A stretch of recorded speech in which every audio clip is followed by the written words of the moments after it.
Abismo at Parque de Atracciones in Madrid, Spain might take the cake as the weirdest roller coaster I rode in all of Europe. And I mean that in terms of layout, and I really do mean that in the best way possible, because actually I really like this ride, but man is it strange. So this is going to be my full in-depth review so you can know what to expect if you get the chance to go out and ride this ride. Now, stats-wise, it's pretty impressive. 152 feet tall, 65 miles per hour, 2 inversions, short track length though. And it's actually because of the layout. They physically cannot run 2 trains on this. Because in a sort of way, it's a shuttle coaster, but it's a complete circuit ride. But instead of having a normal brake run like most roller coasters, it flies back through the station up the vertical lift hill, where it will then lower you back down, backwards. It has a very unique layout. It's a Maurer Rides Skyloop, and there are actually a few of these in existence. Those of you in the States might be familiar with X Coaster at Magic Springs and Crystal Falls in Arkansas. However, that is a smaller version of this. Linen Maki also has one, and then there's a few in China. But I think you can make an argument that this one is the coolest out of all of them. The layout is pretty sweet.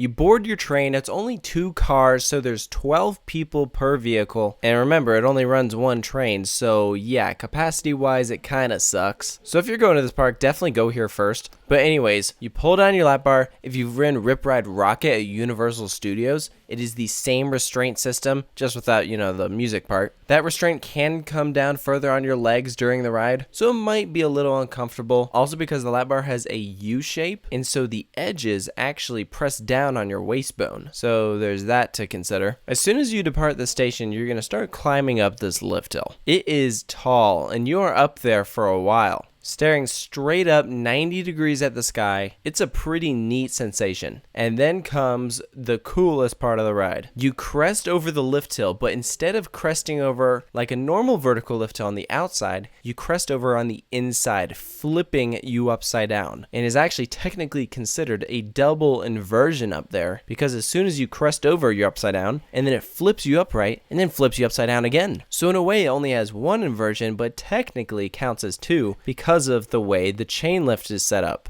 That hang time you get right as it's holding you upside down is so cool. And then it's a fun inversion right after that too, because it twists you and then you plunge back down to the ground. That is where you hit your max speed of 65 miles per hour. So I would absolutely say the beginning of this ride is the best part, but what I like about it is that is not all. The ride keeps going. You sling up into an overbank, pull out of it, and go into an ejector airtime hill. You get some pretty sweet airtime there, takes you into another overbank, and then you have a small bunny hop that sends you back into the station at full speed, and then you sling back up to the vertical lift hill. And then this part is awesome. In order for it to lower you back down, it has to catch you. And so when you shoot up the lift hill, there's a point where you stall out and then start to fall back, and the chain catches you. And so your head kind of hits the back of your seat because you stall out and then oof, notch into place. And then it lowers you back down to the ground. And so that's actually a really fun moment when you start shooting up that lift hill and then the chain catches you. I really do like that. I would also say this ride is forceful. After you go through that double inversion and shoot up into that overbank,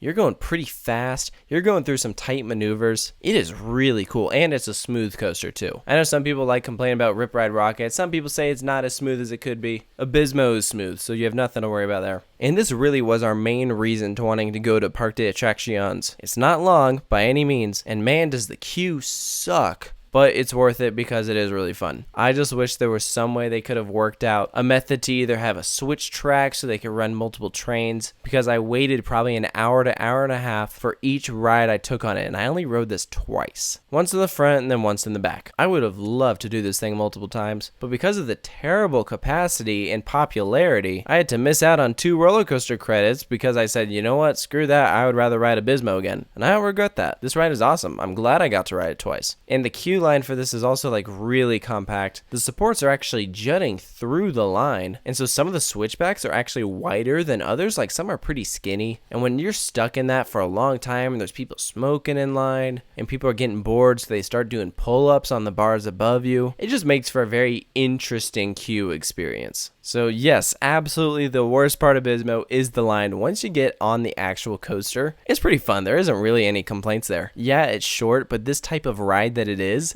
already longer than it would be otherwise. Look at X Coaster in Magic Springs. That thing is short. So I think it's a great layout, great coaster. For its final score, I give it a 9 out of 10. I'm taking away a point because the queue line and capacity is garbage, but in terms of the actual roller coaster, I think it's awesome. I don't think there's anything I would change. I mean, maybe add some theming here and there. There isn't really a theme at all. Abismo is Abyss in Spanish, and there isn't any theming at all during the ride, but it's a cool name, so I don't really care. So I highly recommend this ride. It was definitely a favorite of mine on the trip, just because it is so different. So many roller coasters kind of all do the same type of thing, just different elements in different orders. And this is a ride that said, let's just do something totally weird, and it worked great. But hey, that's just my take on Abismo at Parque de Atracciones in Madrid, Spain. Let me know down in the comments below if you've ridden this, if you agree with me. If after watching this you really want to ride it, you can post all those thoughts down in the comments below. And of course, stay tuned for more coaster reviews here at Coaster Studios, and I'll catch you guys next time.